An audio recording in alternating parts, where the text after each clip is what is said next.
I'm back from watching the movie The Serpent's Gift. And when I tell you that, see, if you have not watched that film and it's still showing in a cinema close to you, don't even wear shoe, wear slippers because it's faster. And run to that cinema. This movie is one of the best films out of Nollywood this year, full stop. It is such a good film, a phenomenal film. Oh my god. So, because the movie is still showing in cinemas in some places, and if again you can catch it, please watch it. I don't know when it's going to be out on streaming. So if you're watching this, I don't know if you have watched it or you have not watched it. I will talk about spoilers because I always talk about spoilers, but in a minute. But if you have not watched it and you just want to know non-spoilers first, let me tell you this. It's about a very popular concept of, a rich man dies, or any sort of man dies, but here a rich man dies, and then the widow is having to now deal with the man's family who now wants to come and take all that the man had, the greedy family. It's a very familiar trope, it's especially in Hollywood, it has been done for years, but this is a modern telling of it. And one thing I really love about this movie is that it goes the extra step, because sometimes with movies they will just present a problem. But this one does a fantastic job of presenting a problem and then giving you a solution. Because if you find yourself in a situation like this, there are moments that I was even thinking, watching that, what would I do in a situation like this? And the character of Ijoma, played by Linda Ejiofor, really navigates this in a way that I think will help somebody watching this, because it gives you like, oh, this is how you can do it, this is how you can do it, this is why you should not do this, this is why you should do this. A fantastic film on all fronts. Again, if you can, whenever this comes on streaming, I don't know when it's coming on streaming, but whenever it comes, run to press play. And if again you can catch a local showing, please go and watch this movie because it is a brilliant. I felt so proud watching. You think it's me that made this movie, or I have stake in this film, but like it's such. I'm so proud of it for Nollywood as a Nigerian, just as a film lover. Like Kayode Kasum, the man that you are, like the filmmaker that you are. What an amazing. I can't say enough good things. But that's all I'll say for non-spoilers. Let me just dive right in to spoilers. Spoilers ahead. So I have a couple of notes from watching after watching this movie. I'm just going to go through them one by one. The first thing that I want to say is that the colors in this are so good. The lighting choices, because for example, I wrote this when the movie opens, and the way that Ijoma is lit when she gives the call to the family, right? And there's like the shadows across her face, and she looks very deceitful and like evil in that moment. Now, if you've watched this movie, you know that at the end she's not. But in that moment, before the title card, the Serpent's Gift is shown, she's supposed to be like, is she the evil woman? Is she the witch? And the way she's framed, I loved it. Like the way she's framed, the color choices, the lighting, so good in that scene to really show her as that kind of way. Then I said, when his brother-in-law comes to tell him, God says you should follow the snake. I said, which kind of pastor be this one? Because why would God tell you to follow the snake? Because we know the snake to be so deceitful and so evil. But then when the brother-in-law is reminding, Unduka about the story in the Bible of God saying, follow look at the snake. I was like, oh yeah. While the snake has its cunning and evil sides in biblical scripture and all of that, it also still has the sides, like in this story, where it's used as for direction.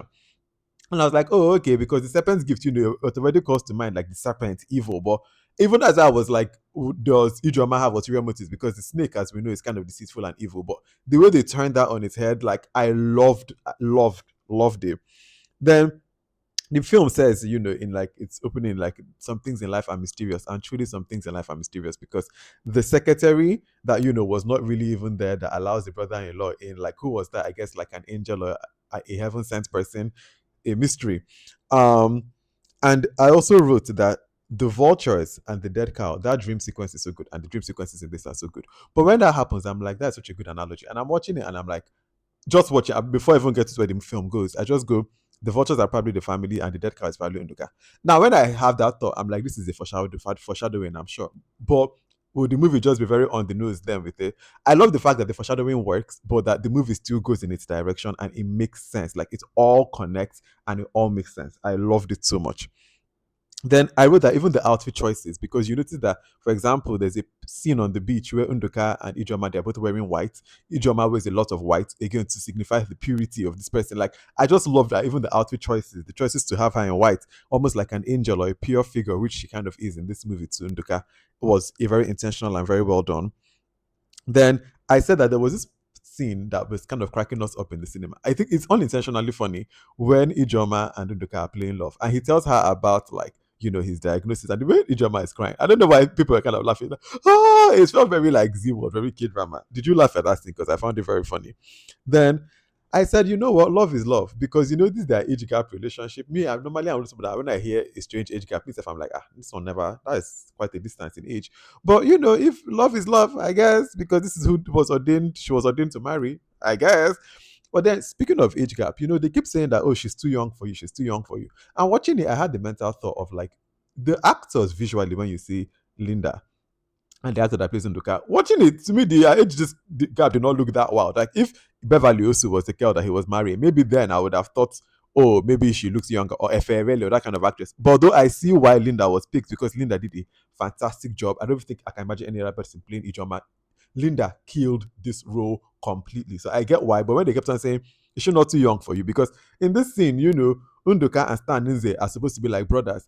But Ihoma, like Linda Ejiofor, playing Ijoma and Stan Nze too. I'm like, people also look like you can be around the same age. I don't know. It was very interesting. So when they kept saying, oh, she's too young for you, I was like, oh, that's interesting. Because she's supposed to be like 20, 23, 24, 25, I'm assuming, the character of Ijoma. Anyways, from the way that they are speaking. Then I said that how Ijoma got her sneak necklace. I was like, oh, okay. I thought there'd be more to that story, but I was like, interesting. She just saw it in the market. I was like, oh, interesting. Also, randomly, now that the movie has finished, why was Rikasani in the beginning of that phone call when she calls them? How random, because he doesn't come back in this film again. Am I wrong? That was actually so random now that I think about it.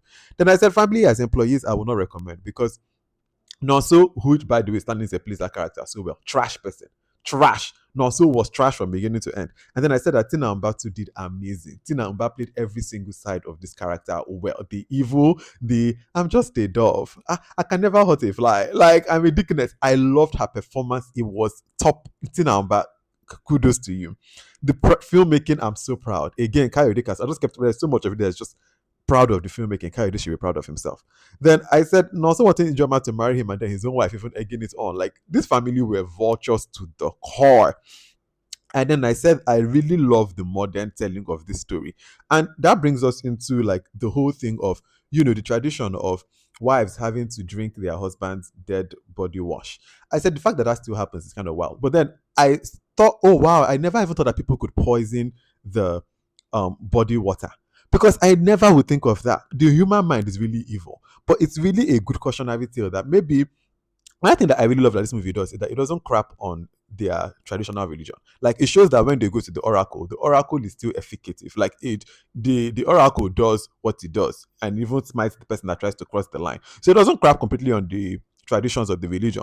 But it also shows that when it's the man-made things like the bathing of the water, like the bath water, human beings can then use their own hands and cause evil. So it's not like every tradition is bad, but that one can be used as a means of evil. So it's warning women and alerting women that that particular one of drinking the water, people can use it for ulterior motives. And that is why we see that even Ibube, who, again, we keep wondering, who is Ibube's child? Like, because I know that she's their niece and she's calling people auntie, auntie. But I'm like, which child are you? But then at the end, we now realize that maybe her own mother too was the one that died from drinking the same thing, which is why she then exposes Tina Mba's character at the end.